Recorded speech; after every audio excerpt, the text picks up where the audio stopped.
Welcome to వివిబిఎన్ news కి స్వాగతం. బులెటిన్లో ముందుగా హెడ్లైన్స్ చూద్దాం. శ్రీకాళహస్తీశ్వర కాలభైరవ స్వామికి అభిషేక పూజలు, అధిక సంఖ్యలో పాల్గొన్న భక్తులు. నన్నెందుకు హౌస్ అరెస్ట్ చేశారు? అమరావతి మీద రీసెర్చ్ చేయాలని అనుకోవడం తప్ప. ఏపీపీసీ అధ్యక్షురాలు వైఎస్ షర్మిల కూటమి ప్రభుత్వంపై ప్రశ్నల వర్షం. సింహాచల పుణ్యక్షేత్రంలో ఘోర దుర్ఘటన, గోడకూలి 7 భక్తుల మృతి, పలువురికి గాయాలు. ఫీజు కట్టలేదంటూ హాల్ టికెట్స్ ఇవ్వని కాలేజీ యాజమాన్యం, పరీక్షకు దూరమైన 100కు పైగా విద్యార్థులు. ఈఏపీ సెట్ పరీక్షకు 1 నిమిషం ఆలస్యంగా చేరుకున్న విద్యార్థిని నిబంధనల ప్రకారం పరీక్షకు అనుమతించని శ్రీనిధి ఇన్స్టిట్యూట్ ఆఫ్ టెక్నాలజీ యాజమాన్యం. బియ్యం లబ్ధిదారుల ఇంట మంత్రుల భోజనం, ఆనందం వ్యక్తం చేసిన ఆతిథ్య కుటుంబం. సింహాచలం పుణ్యక్షేత్రంలో గోడ కూలిన ఘటన దురదృష్టం, దేవాదాయ శాఖ మంత్రి ఆనం రామనారాయణ రెడ్డి వెల్లడి. జన సైనికులు వీర మహిళల ప్రేరణి, జనసేన పార్టీకి శ్వాస, జనసేన పార్టీ అధ్యక్షులు పవన్ కళ్యాణ్. కుల వ్యవస్థను వ్యతిరేకించి సమానత్వాన్ని ప్రబోధించిన అభ్యుదయవాది మహాత్మా శ్రీ బసవేశ్వర. బసవేశ్వర 892వ జయంతికి నివాళులర్పించిన తెలంగాణ ముఖ్యమంత్రి మరియు ఇతర మంత్రులు. కుల వ్యవస్థను వ్యతిరేకించి మానవత్వాన్ని ప్రబోధించిన అభ్యుదయవాది మహాత్మా శ్రీ బసవేశ్వర. Deputy CM Bhatti Vikramarka. శ్రీకాళహస్తీశ్వర ఆలయంలో కాలభైరవ స్వామికి అభిషేకం శాస్త్రయుక్తంగా నిర్వహించారు. స్వామి అనుగ్రహంతో సకల దోషాలు తొలగించుకునేందుకు భక్తులు కాలభైరవ అభిషేకాలు జరిపించుకున్నారు. స్వామి వారిని దర్శించుకుని భక్తులు తమ మొక్కులు చెల్లించుకున్నారు.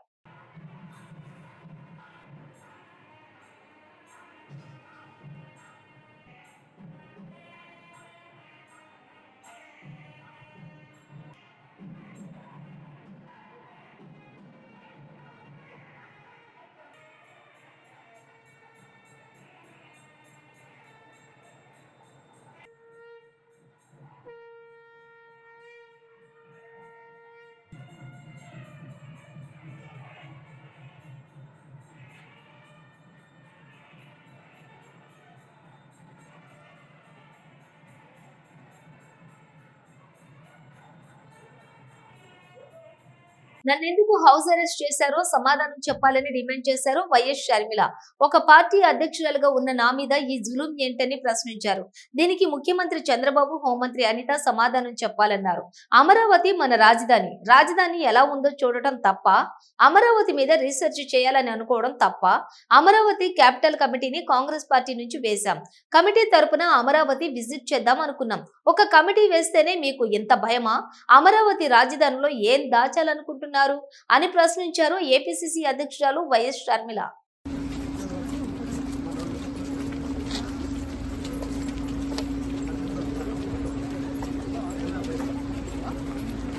సింహాచలం ప్రమాద ఘటనా స్థలి దగ్గర ఎన్డీఆర్ఎఫ్, ఎస్డీఆర్ఎఫ్, ఫైర్, పోలీస్ బృందాలు సహాయక చర్యలు చేపట్టాయి.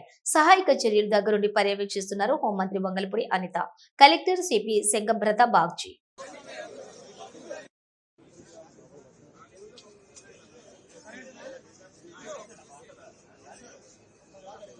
10 నెలలుగా ఫీజు రీయింబర్స్మెంట్ బకాయిలు ప్రభుత్వం విడుదల చేయకపోవడంతో విద్యార్థులను పరీక్షలకు కూడా అనుమతించిన ఇంజనీరింగ్ కళాశాల యాజమాన్యాలు, మార్కాపురంలోని ఇందిరా ఇంజనీరింగ్ కళాశాల యాజమాన్యం ఫీజులు కట్టలేదనే నెపంతో విద్యార్థులకు హాల్ టికెట్లు ఇచ్చేందుకు నిరాకరించింది. దీంతో సుమారుగా 100 మందికి పైగా విద్యార్థులు పరీక్ష రాయలేకపోయారు. ఇంజనీరింగ్ ద్వితీయ సంవత్సరం చదువుతున్న విద్యార్థులు మాకు ఫస్ట్ ఏం చెప్పారంటే జాయిన్ అయ్యేటప్పుడే యూనివర్సిటీ ఫీజు మీరు కట్టుకోవాలి, జేవిడి పడితే మాత్రం మీరు కట్టాలి, అంతే, అంతకు మించి మీరు ఎక్కువ అమౌంట్ పే చేయాల్సిన అవసరం లేదు, మీకు ఎటువంటి ప్రెజర్ పెట్టమని చెప్పారు. ఇప్పుడు మా దగ్గర బాండ్ పేపర్స్ కూడా ఉన్నాయి. వాళ్ళు ఇప్పుడు ఏమైనా ప్రెజర్ చేస్తున్నారంటే 1 lakh కడితే తప్ప మేము మీకు హాల్ టికెట్స్ ఇయ్యము అని చెప్పారు. సర్లే అని చెప్పి ఇస్తారేమో అని చెప్పి 10:30 వరకు వెయిట్ చేస్తాం. అయినా కూడా వాళ్ళు రెస్పాండ్ కావట్లేదు. సార్ వాళ్ళు అయితే అస్సలు రెస్పాండ్ కావట్లేదు. ఇప్పుడు మాకు 2 పరిష్కారాలు కావాలి. ఓటీ ఎగ్జామ్ ఉంది మాకు. ఇప్పుడు దానికి పాస్ చేపిస్తారా ఒకటి, లేదంటే ఇప్పుడు మనం లోపలికి ఇన్వాల్వ్ చేపిస్తారా రెండు, అంతే సార్. మాకు సబ్జెక్ట్ ఫెయిల్ అయినట్టు ఇంకా మాకు సొల్యూషన్ కావాలి సార్. అంటే చదువుకుంది వేస్ట్ అబ్సెంట్ అయినట్టు సార్ అమౌంట్ గవర్నమెంట్ కి అమౌంట్ పడి మేము కట్టుకోకుండా ఉంటే మా తప్పు ఉండేది సార్. దాని అమౌంట్ పడుకోకుండా మమ్మల్ని అడుగుతున్నారు, పేరెంట్స్ కి ప్రెజర్ పెడుతున్నారంటే మేమేం చేయలేము సార్. దానికి ఒక్క నిమిషం ఆలస్యమందని EAPSET పరీక్షకు అనుమతించలేదు యాజమాన్యం. జనగామ జిల్లా స్టేషన్ గన్పూర్కు చెందిన స్పందన అనే అమ్మాయి EAPCT పరీక్ష రాసేందుకు శ్రీనిధి ఇన్స్టిట్యూట్ ఆఫ్ టెక్నాలజీకి వచ్చింది. అయితే మధ్యాహ్నం 3 గంటలకు పరీక్షా కేంద్రం వద్దకు రావాల్సి ఉండగా 3 గంటల 1 నిమిషంకు ఆలస్యంతో వచ్చింది. దీంతో 1 నిమిషం ఆలస్యమైందని అధికారులు ఆమెను పరీక్ష రాసేందుకు అనుమతించలేదు. కాలేజ్ అడ్రస్ సరిగా తెలియక ఇతరులను అడుగుతూ వచ్చేసరికి ఆలస్యమైందని, గేట్ లోపలికి సరైన సమయానికే వచ్చినప్పటికీ అబ్జర్వర్ 1 నిమిషం లేట్ గా వచ్చారు అని అనుమతి ఇవ్వలేదంటూ కన్నీరు పెట్టుకుంది విద్యార్థిని. స్పందన ఎంసెట్ ఎగ్జామ్ రాయడానికి వచ్చిన, ఎగ్జాక్ట్లీ 3 o'clock వచ్చిన సార్ అలౌ చేయలేదు. నేను చాలా దూరం చెల్లి వచ్చిన, జనగాం డిస్టిక్ అవతల నుంచి వెళ్ళి 3 hours జర్నీ ఉంటుంది. ఎగ్జాక్ట్లీ 3:02కి వచ్చిన, ఆల్రెడీ ఇక్కడ 3 o'clock అనే ఉంది. అయినా నేను ముందు వచ్చినా కానీ వాళ్ళు అలౌ చేయలేదు. కాల్ కూడా రిక్వెస్ట్ చేసినాను చాలా, అసలు రిక్వెస్ట్ కూడా యాక్సెప్ట్ చేయట్లేదు. ఎగ్జాక్ట్లీ 3 o'clock అని అంటున్నాను. లోపలికి వెళ్ళినాక ఒక 1/2 hour తర్వాత ఎగ్జామ్ స్టార్ట్ చేస్తారు. ఆల్రెడీ నేను ఎంసెట్ ఎగ్జామ్ రాసిన, మళ్ళీ ఇప్పుడు వచ్చినా కూడా అలౌ చేయట్లేదు. అసలు ఎగ్జామ్కి చాలా రిక్వెస్ట్ చేసినా కానీ యాక్సెప్ట్ చేయట్లేదు వాళ్ళు. ఎగ్జాక్ట్లీ 3:02కి వచ్చిన, నేను 2.5 hours జర్నీ చేసి వచ్చేసిన. ఇక్కడ వచ్చినాక కొంచెం ఒక 2 minutes లేట్ అయింది. అడ్రస్ లేట్ అయిపోయింది. మీరు ఎక్కడి నుంచి వచ్చారో మీకు ఏదైనా అడ్రస్ తెలుసా? ఇక్కడ అడ్రస్ తెలియదు మాకు. జనగాం అవతల వేరే విలేజ్ ఉంటుంది మాది, స్టేషన్ కనుకోరు. అంత దూరం చెల్లి వచ్చినాము. ఆదిలాబాద్ నుంచి వాళ్ళు వచ్చినా కూడా దూరం, ఇక్కడ స్టే చేసి అని చెప్తున్నారు. ఇక్కడ మేము లాంగ్ నుంచి వచ్చినా కానీ మేము ఒక 2 minutes లేట్ అయిపోయింది. ఎగ్జాక్ట్లీ 3:02కి వచ్చినాం మేము. ఇక్కడ సార్ కి రిక్వెస్ట్ చేసినా యాక్సెప్ట్ చేయలేదు, అలౌ చేయట్లేదు. గేట్ ఆల్రెడీ 2 minutes కూడా క్లోజ్ ఇలా వచ్చి లోపలికి రాగానే వెళ్ళిపోండి అని చెప్పి. గేట్ లోపల పోయిన తర్వాత అబ్జర్వర్ కూడా కలిసారు కదా, అబ్జర్వర్ ఏమన్నారండి? మీరు అబ్జర్వర్ వెళ్ళిపోండి అని చెప్పి కాళ్ళు కూడా పట్టుకున్నాం మేము. వెళ్ళిపోండి అని చెప్పేసి వాళ్ళు యాక్సెప్ట్ చేయట్లేదు అసలు. వాళ్ళు ఇక్కడ ఈయనే ఉన్నారు వాళ్ళు. నేను రిక్వెస్ట్ చేసిన సార్ ఒక 2 minutes అంటే మీరు ఏం చెప్పినా నేను వినను, మీరు వెళ్ళిపోండి అని చెప్పేసి. మీరు పేరెంట్స్ అండి? Parents sir. చెప్పండి, ఏం జరిగింది అసలు? మీ పాపకు వచ్చేసినాం సార్, మేము లాంగ్ నుండి వచ్చేసినాం. వచ్చినాక 3 o'clock ఇక్కడికి వచ్చేసినాం. 2 నిమిషాలు లోపలికి పోయినాం సార్. పోయినాక సార్ను రిక్వెస్ట్ చేసి బదులైనా కూడా తీసుకునే టైం అయిపోయిందని వెళ్ళిపో అని నెట్టేస్తాం సార్. వరంగల్ జిల్లా GWMC పరిధిలోని బిఆర్ నగర్ నందు సన్నబియ్యం లబ్ధిదారుల గృహంలో కుటుంబ సభ్యులతో కలిసి భోజనం చేశారు రాష్ట్ర రెవెన్యూ, హౌసింగ్, సమాచార, పౌర సంబంధాల శాఖ మంత్రి, ఉమ్మడి వరంగల్ జిల్లా ఇన్ఛార్జి మంత్రి పొంగిలేటి శ్రీనివాస్ రెడ్డి, రాష్ట్ర అటవీ, దేవాదాయ, పర్యావరణ శాఖ మంత్రి వర్యులు కొండ సురేఖ.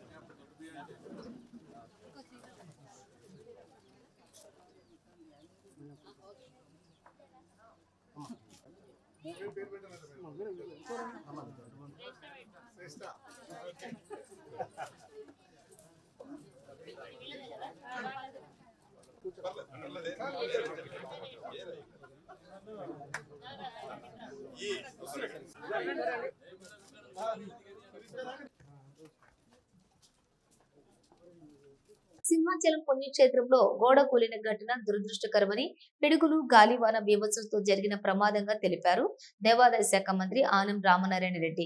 మృతుల కుటుంబాలకు ప్రభుత్వం అండగా ఉంటుందని సీఎం చంద్రబాబు ఆదేశాలతో మృతుల కుటుంబాలకు 25 లక్షల రూపాయలు పరిహారంగా, గాయపడిన వారికి 3 లక్షల రూపాయలు పరిహారం అందించనున్నట్లుగా తెలిపారు ఆనం రామనారాయణ రెడ్డి, దేవాదాయ శాఖ మంత్రి. ప్రకృతి వైపరీత్యంలో జరిగినటువంటి అనుకోని గాలులు, వర్షాల వల్ల, పిడుగుల వల్ల జరిగినటువంటి ఈ అవాంతరానికి ఇవాళ అందరం మా బాధను వ్యక్తం చేస్తున్నాం. చనిపోయిన కుటుంబాలకి, ఆ కుటుంబ సభ్యులకి సానుభూతిని, సంతాపాన్ని వ్యక్తం చేస్తూ, అలాగే మరొక 3 క్షతగాత్రులు అయ్యారు. ఆ వాళ్ళకు కూడా పూర్తిగా ప్రభుత్వం అండగా తోడుగా ఉండి ఆ 3కి కూడా మంచి వైద్యం, మెరుగైన వైద్యం చేయించడానికి ఇప్పటికే ఆదేశాలు ఇచ్చాం. ముఖ్యమంత్రి గారి నిర్ణయం చనిపోయినటువంటి ప్రతి వ్యక్తికి 25 లక్షల లెక్కన ఎక్స్గ్రేషియా రాష్ట్ర ప్రభుత్వం నుంచి దేవాదాయ శాఖకి ఆదేశాలు ఇచ్చారు. చనిపోయినటువంటి వ్యక్తుల్ని ఆ కుటుంబాలకు తెచ్చి ఇవ్వలేము, కానీ కొంతైనా ఈ ప్రభుత్వం వాళ్ళకి తోడుగా ఉండాలి అని చెప్పి గౌరవ ముఖ్యమంత్రి గారు తీసుకున్న నిర్ణయం నిర్ణయం. 25 లక్షల రూపాయలు చనిపోయిన వ్యక్తుల పేరిట ఆ కుటుంబానికి ఇవ్వాలని, గాయాల పాలై ఎవరైతే క్షతగాత్రులుగా ఆసుపత్రిలో వైద్యం చేయించుకుంటున్నారో మొత్తం వైద్యం ప్రభుత్వం దగ్గరుండి మెరుగైన వైద్యం చేయాలని, వారికి కూడా 3 లక్షల రూపాయలు ప్రభుత్వం నుంచి దేవాదాయ శాఖ నుంచి ఇవ్వాలి అని చెప్పి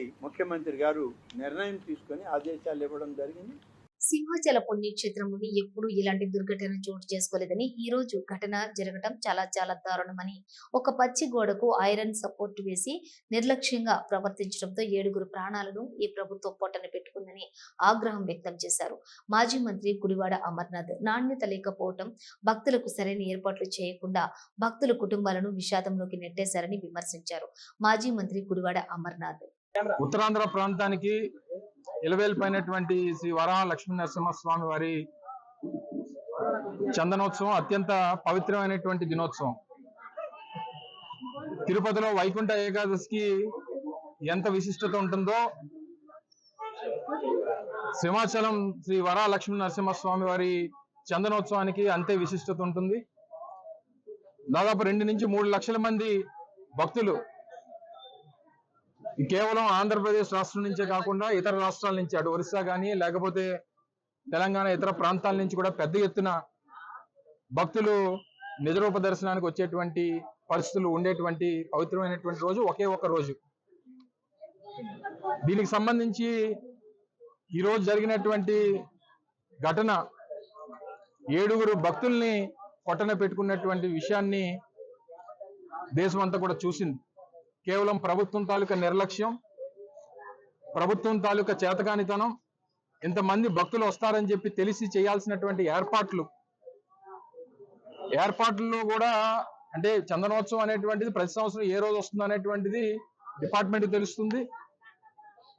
ఏ రోజుకి ఏర్పాట్లు అనేటువంటి పూర్తి చేయాలనేటువంటిది అది ప్రభుత్వం తాలూకా బాధ్యత.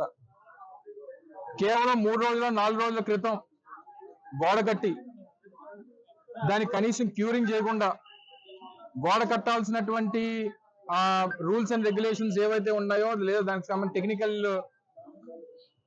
ప్రొసీజర్స్ ఏవైతే ఉన్నాయో ఏవి ఫాలో అవ్వకుండా కేవలం గోడ కట్టేయాలనేటువంటి ఉద్దేశంతో గోడ కట్టేసి క్యూరింగ్ కూడా చేయకుండా ఈరోజు నిన్న రాత్రి సహజంగా మీ అందరికీ తెలుసు ఆనవాయితీ ప్రకారం, మరి ఆ దేవుడి కృప ఏంటో తెలియదు కానీ చందనోత్సవం అంటే వర్షం అనేటువంటిది ప్రతి చందనోత్సవానికి, ఆ దేవుడి లీలో ఏంటో తెలియదు కానీ ప్రతి సంవత్సరం చందనోత్సవం రోజున వర్షం పడుతుంటది ఈ ప్రాంతంలో అనేటువంటిది ఈ ప్రాంతంలో ఎవరిని అడిగినా చెప్తారు. సరే గాలి వచ్చింది, వాన వచ్చింది, ఇవన్నీ ప్రభుత్వానికి సాకుల్లా కనబడొచ్చు కానీ మీరు చేసినటువంటి ప్రక్రియలో ఆ గోడకి భక్తులకు సంబంధించినటువంటి ఈ టెంట్లు వేయడానికి, ట్రస్సులు వేయడానికి ఏదైతే ఏర్పాట్లు చేశారో ఆ క్యూరింగ్ అవునటువంటి గోడకు తీసుకుని వచ్చి ట్రస్సులన్నీ కూడా తగిలించి దానికి మేకులు కొట్టి పూర్తిగా ఆ గోడను సపోర్ట్ కింద తీసుకొని ఏర్పాట్లన్నీ కూడా చేశారు. ఒక పక్క గాలి, ఒక పక్క ఇప్పుడే పైలా ప్రవీణ్ అని చెప్పి ఇందులో గాయపడినటువంటి యువకుడిని విమ్స్ హాస్పిటల్లో తనని పరామర్శించి రావడం జరిగింది. ప్రత్యక్ష సాక్షి ఆ అబ్బాయిని అడిగాం, ఏం జరిగింది, ఎలా జరిగింది ఏంటి అని అంటే క్లియర్ చెప్పాడు. సార్, పెద్ద గాలి వేసింది, గోడ ఫ్లెక్స్ ఊగినట్టు ఊగింది సార్, అది ఆ చీకట్లో మాకు లైటింగ్ కూడా లేదు, ఆ టైంలో అది గోడో లేకపోతే ఫ్లెక్సో ఏంటో తెలియలేదు, కళ్ళు మూసి చేసే లోపు మొత్తం గోడ అంతా కూలిపోయింది, కిందన ఉండిపోయారు. నాకేమో ఆ కుర్రాడికేమో ఐరన్ ట్రస్ ఏదైతే ఉంటుందో అది వచ్చి కాలు మీద పడిపోయి ఆ యాంకిల్ బ్రోన్ అనేటువంటిది ఫ్రాక్చర్ అయ్యింది. అంటే క్యూరింగ్ ఉన్నటువంటి గోడకు తీసుకుని వచ్చి ఆ గోడ ఇది కూడా మీరు చూస్తే ఇది కాంక్రీట్ తో సహజంగా మీరు చూడండి, మీరు ఎక్కడన్నా ఆ కొండ చర్యలు ఉన్నటువంటి ప్రాంతంలో రిటైనింగ్ వాల్ కట్టినప్పుడు కాంక్రీట్ వాల్స్ కడతారు. మీరు చూడండి, హనుమంతవాగ్ జంక్షన్ లో కానీ లేకపోతే ఇతర ప్రాంతాల్లో కానీ కొండవాళ్ళ ప్రాంతాలు ఎక్కడున్నా సరే కట్టాల్సినటువంటిది కాంక్రీట్ వాల్. ఇలాంటి ఫ్లై యాష్ బ్రిక్స్ తీసుకొని వచ్చి కడితే ఇది పరిస్థితి. దీని క్యూరింగ్ లేదు, మధ్యలో కావాల్సినటువంటి కాంక్రీట్ పిల్లర్స్ లేవు, క్యూరింగ్ అనేటువంటిది జరగలేదు. దానికి తీసుకొని వచ్చి ఐరన్ ట్రస్లు అన్ని కూడా తీసుకొని వచ్చి ఏర్పాట్లకు సంబంధించినటువంటి అన్ని ఇదే గోడకి వారు కొడితే దీని నాణ్యత ఇది. ఆ చుట్టుపక్కల ఉన్నటువంటి మీరు కూడా పత్రికా సోదరులు కూడా ఉన్నారు ఇందులో, మీరందరూ కూడా దగ్గర నుంచి చూసుంటారు. ఈ పక్కన ఉన్నటువంటి ఏర్పాట్లకు సంబంధించినటువంటి ఏదైతే పెండాల్స్ ఇవన్నీ కట్టారో దీనికి సంబంధించినటువంటి సపోర్ట్ అంతా ఈ గోడ మీద పెట్టారు. సహజంగా గాలి వచ్చినప్పుడు ఏమవుద్ది, అటు ఇటు పెద్ద ఎత్తున పెద్ద గాలి వచ్చింది, ఆ ఊగింది అంతా తీసుకుని వచ్చి ఆ కొండ చర్యలతో పాటు పూర్తిగా భక్తుల మీద పడిపోయి అక్కడికక్కడే 7 మరణించారు. మా కుటుంబ సభ్యుల తాలూకా రోదన చూస్తే వాళ్ళని ఎవరు ఓదార్చేటువంటి పరిస్థితి లేదు. 30 ఏళ్ల కుర్రవాడు, 27 ఏళ్ల ఆయన భార్య, ఆ భార్య తల్లి, వాళ్ళ మేనత్త, 2 యువకులు, అంబాజీపేటకి సంబంధించినటువంటి 2 యువకులు, ఒక స్టీల్ ప్లాంట్ లో పనిచేస్తున్నటువంటి ఒక ఎంప్లాయ్. వారు కేవలం భక్తులుగా దేవుడి దర్శనానికి వచ్చి ఆ నిజరూప దర్శనం చేసుకుందామని చెప్పి రాత్రి 2 గంటలకి క్యూ లైన్ లో 300 రూపాయల లైన్ లో నిలబడి బాధ్యత లేకుండా ఈ రకమైనటువంటి పనులు ఇటువంటి నిర్మాణాలు చేసినప్పుడు ఆ పక్క నుంచి లైన్ అయితే తీసుకొని వెళ్ళడానికి వీల్లేదు. సపోర్టింగ్ లేదు, క్యూరింగ్ అవ్వలేదు, నాణ్యత లేనటువంటి గోడలు కట్టి ఆ గోడ పక్కనే మీరు తీసుకొని వచ్చి క్యూ లైన్ లో పెడితే గోడ కూలిపోయి 7 చనిపోతే ఎవరు తీసుకొచ్చిస్తారు ఆ కుటుంబానికి? ఆ కుటుంబ సభ్యుల్ని తీసుకొచ్చేటువంటి అవకాశం ఎవరికన్నా ఉందా?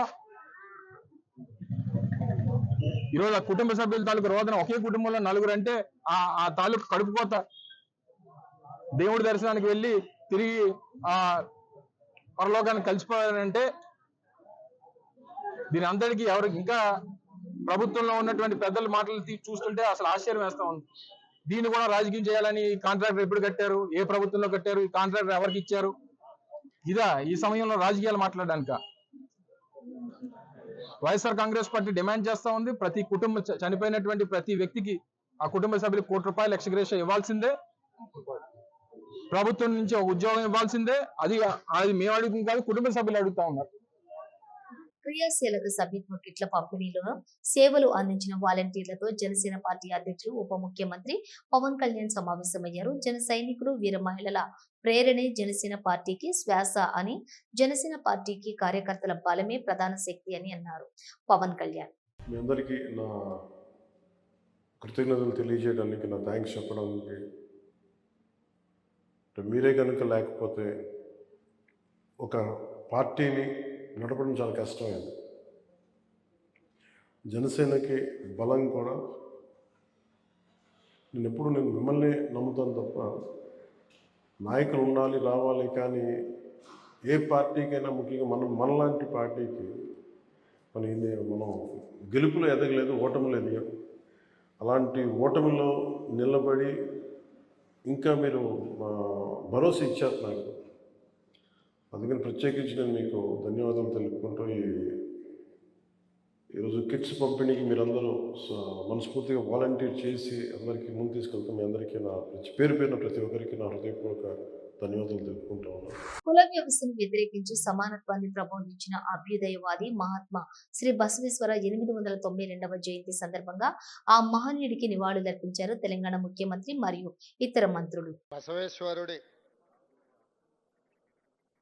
892వ జయంతి ఉత్సవ కార్యక్రమాన్ని ఏర్పాటు చేసిన కార్యక్రమ అధ్యక్షులు, జహీరాబాద్ పార్లమెంట్ సభ్యులు మిత్రులు సురేష్ షట్కర్ గారు, వీరశైవ లింగాయత్ సమాజం నుంచి వచ్చిన వివిధ పెద్దలు, ఈ కార్యక్రమంలో నాతో పాటు ముఖ్య అతిథులుగా పాల్గొన్న తెలంగాణ ఉప ముఖ్యమంత్రి వర్యులు మిత్రులు బట్టి విక్రమార్క గారు, మంత్రివర్గ సహచరులు పొన్నం ప్రభాకర్ గారు, మాజీ పార్లమెంట్ సభ్యులు, మంత్రివర్యులు, అదేవిధంగా కాంగ్రెస్ పార్టీ అధ్యక్షులు వి హనుమంతరావు గారు, మాజీ మంత్రివర్యులు షబ్బీర్ అలీ గారు, మిత్రులు వేం నరేందర్ రెడ్డి గారు, హరకర వేణుగోపాలరావు గారు, ఇక్కడికి విచ్చేసిన వీరశైవ లింగాయత్ సోదరులందరికీ కూడా బసవన్న జయంతి ఉత్సవ శుభాకాంక్షలు. బసవన్న సామాజిక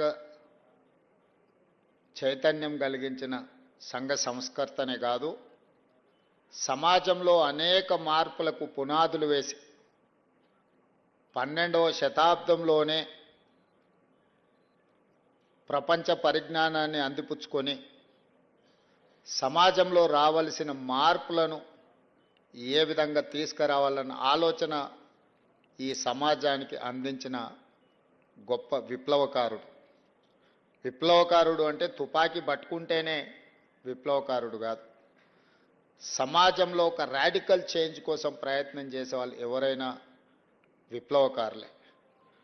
అలాంటి సంఘ సంస్కర్త అయిన బసవన్న జయంతి సందర్భంగా తెలంగాణ రాష్ట్ర ప్రభుత్వం 10వ తరగతి పరీక్షా ఫలితాలను అందించడం, 4,96,000 మంది విద్యార్థులు ఈ పరీక్షల్లో పాల్గొని ప్రభుత్వ పాఠశాలలు ముఖ్యంగా రెసిడెన్షియల్ స్కూల్స్లో చదువుకుంటున్న విద్యార్థులు ప్రైవేటు పాఠశాలల కంటే మెరుగైన ఫలితాలను సాధించడము ఈ ప్రభుత్వం యొక్క పనితీరుకు గీటురాయి.